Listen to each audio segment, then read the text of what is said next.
खुशी है कि 100 दिन के इस छोटे से कार्यकाल में हमने जहां कुछ विभागों में व्यवस्था परिवर्तित कर दी है, कुछ विभागों में आने वाले 1 साल में जो बजट है वो आपको परिणाम देगा।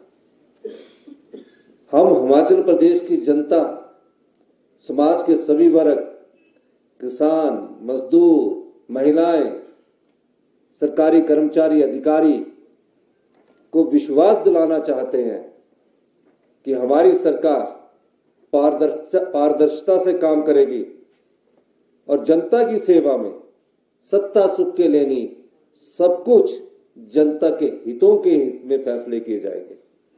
पहले दिन बनने के बाद सभी विधायकों ने कहा कि हम हिमाचल सदन में जाते हैं, हिमाचल भवन में जाते हैं, चंडीगढ़ हिमाचल भवन में जाते हैं, हमसे 300 रुपया लिया जाता है और जो आम आदमी आता है उससे 1000 रुपया लिया जाता है। ये विधायकों ने उठाई मांग, ये किसी ने नहीं मांग उठाई। हमने उसी दिन फैसला किया कि सबको एक समान हिमाचल सदन और हिमाचल भवन में जो कमरे का किराया है वो एक समान किया जाएगा और हमने उसी दिन 1200 रुपया जो उनसे लिया जाता था उसी दिन से कर दी। ये व्यवस्था परिवर्तन का पहला उदाहरण था, ये पहले दिन का फैसला।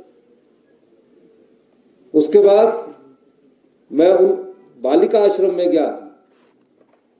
मैंने उप मुख्यमंत्री मुकेश जी से अनुरोध किया कि आज हम सचिवालय नहीं जाएंगे, प्रक्रिया होती है कि ओथ के बाद मुख्यमंत्री और मुख्यमंत्री सचिवालय जाए।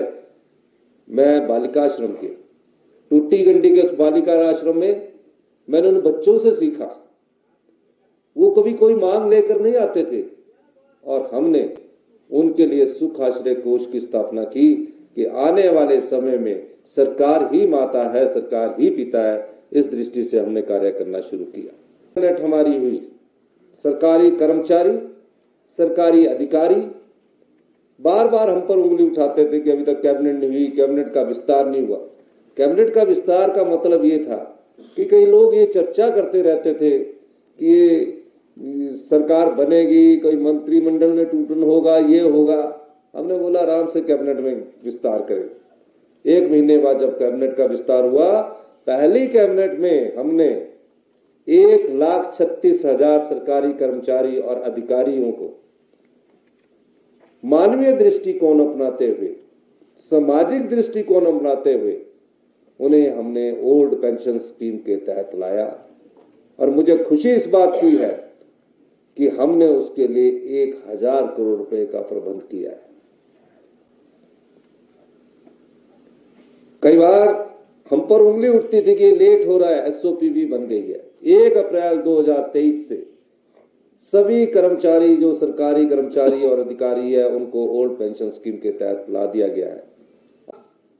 जैसे ही हमें पता लगा कि सबॉर्डिनेट सिलेक्शन बोर्ड का पेपर बेचे जा रहे हैं, और पेपर बेचने का धंधा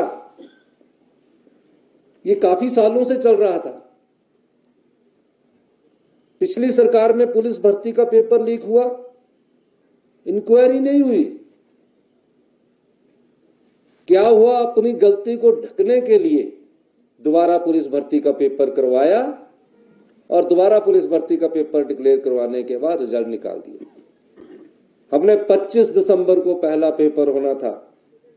हमने विजिलेंस डिपार्टमेंट के द्वारा जाल बिछाया कि पेपर होने से 2 दिन पहले ये पेपर बिकता है। उस जाल में वो जो पेपर और युवाओं के साथ धोखा करने वाले लोग थे, उनको पकड़ा।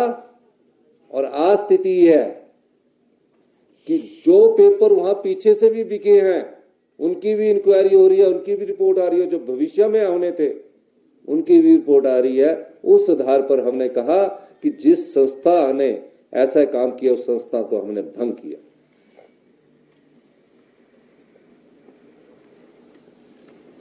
अगले 10 दिन के अंदर Himachal Pradesh public service commission,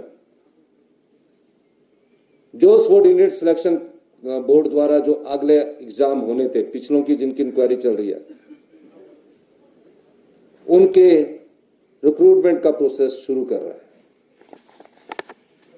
तो HP public service commission subordinate selection board के जो हमारे अगले एग्जाम है 2000 पोस्टों के लिए रिक्रूटमेंट का प्रोसेस शुरू कर रहा है। उनसे हम किसी प्रकार की फीस नहीं लेंगे क्योंकि उन्होंने वहां अप्लाई किया हुआ है। उनका एज का कोई क्राइटेरिया नहीं होगा, वो 1 महीने के अंदर उनका एग्जाम होगा और उनका रिजल्ट तुरंत प्रभाव से निकल जाएगा। और जो पिछले हैं जिसमें कोई केस नहीं बनता, उनके रिजल्ट भी तुरंत प्रभाव से Himachal Pradesh public service commission निकालता है। यह भी व्यवस्था परिवर्तन है।